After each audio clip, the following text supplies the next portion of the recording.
brethren, it is my joy, my privilege. It is a heartfelt, sincere joy to welcome the crucifix.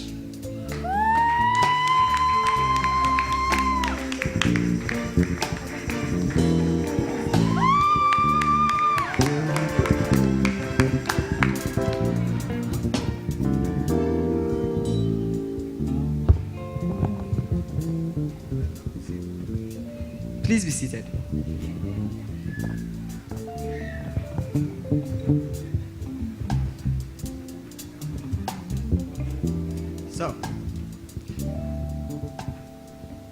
So great to be here. The presence of God is so mighty in this place tonight.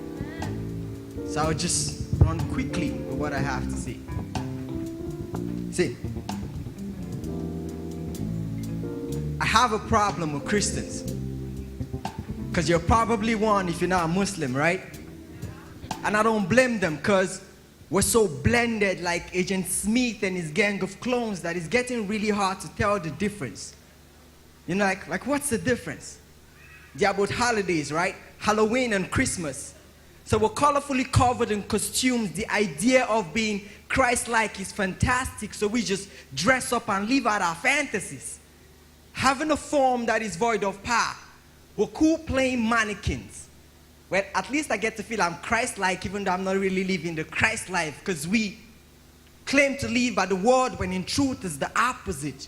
You know, it's interesting, because in this race we're like rats, running fast as to chase the tape, but still Jesus said the first shall be last. Or like how we struggle to break into the doors of greatness, ignoring he actually said the keys to be least. But now, we don't want that, because our ego garments are Versace branded and we'd rather not have it soiled with filth. And if anyone would ask why, just pretend to be an American and say, I plead the fifth. It always works.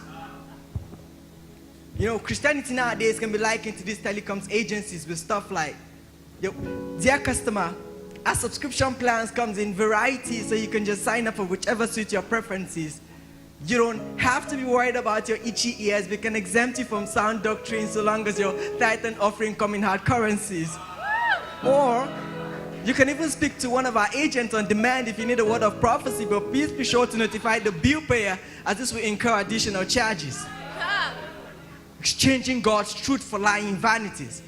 We get the crowd caught up in dead works and religious exercises while starving them of the balanced meal of the word, fortified with essential minerals that guarantee spiritual nourishment and vitality, which has resulted in the production of hobbits, men with stunted growth, a generation which professes God with their lips but their heart lacks conviction. So the minute we're faced with slight affliction, the next is immediate denunciation, like, God really exists? Why would he allow this? Because they signed up for roses without thorns and a Christian life without tribulation. So don't even mention persecution, right? Wake up, sweetheart. Truth be told, there ain't no crown of gold if you don't embrace the cross of old. And so you know he wasn't bluffing when he said, I send you as sheep amongst wolves. Let that be known. You know, real faith, they say, is tested with fire. So let me ask this. What happens when your job or NYSC posting takes you to the northeastern axis in the face of this Boko Haram crisis? You just spare me the response. I know it's God forbid. It's not my passion. Yet the martyrdom of Christian men, women, and children in Iraq daily rises. Heads chopped off their bodies. I dare you to Google ISIS. But you don't have to, because you didn't sign up for this. You just like the game, but you're not a fanatic. You know, I get this.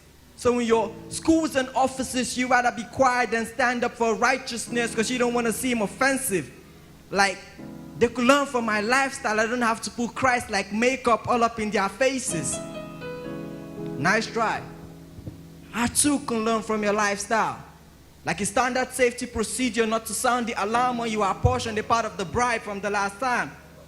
And you don't joke with gravity when you're 100 feet from the ground, right? Now I'm kind of wondering.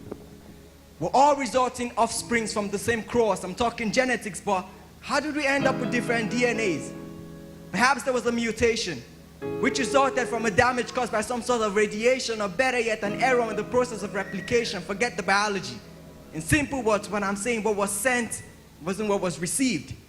There had been an alteration and recombination that you just can't help but be deceived. So if someone tells you you're wrong, he's judging you. The preacher goes real on a Sunday, he's striking you. But Jesus said, judge yourself so another man wouldn't have to. And in the kingdom, you cut your foot if it's bigger, you don't change your shoes. If you didn't want to be hammered and bruised, what then are you doing in this queue of gone out goods waiting to be recycled and renewed?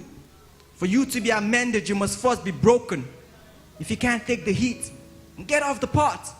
But be aware that only carnivores are attracted to flesh that is not cooked. You see, he's a makeup artist, not a pastor, if all he does is make you look good. So, I apologize if I make you a bit uncomfortable tonight, seriously. You probably came into homecoming to have a good time and praise you didn't sign up for this. But if the seat is getting hot, then you probably must have sat on it too long. Get up, it's a war. Not against flesh and blood, but between the kingdom of darkness and that of God. And the battle line is drawn, so brace yourself. Winter is coming. It's a Game of Thrones where you either win or you get killed. Brace yourself. Winter is coming. And he that wants to gain his life will lose it. But he that loses his life for the cause will gain it. Be not deceived. Adversity is a constant in our Christian faith, but so is deliverance from it. Trials is certain, but the victory is also promised. So we glory in our sufferings, knowing that it brings perseverance, character, hope. And hope does not fail, for the love of God is shared abroad in our hearts. And even I haven't yet apprehended. But one thing I do is forgetting what lies behind, counting my gain as loss, carrying my cross, that I might gain Christ and be found in him, that I might know him and the power of his resurrection, the fellowship of his suffering, being conformed to his death, if by any means I may attain the resurrection of the dead. For if we died with him, we shall also live with him. If we endure like nimbus clouds, we shall reign with him. He will deny us if we deny him, right?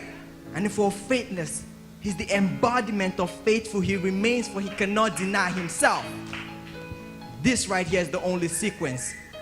Cross, death, resurrection, crown.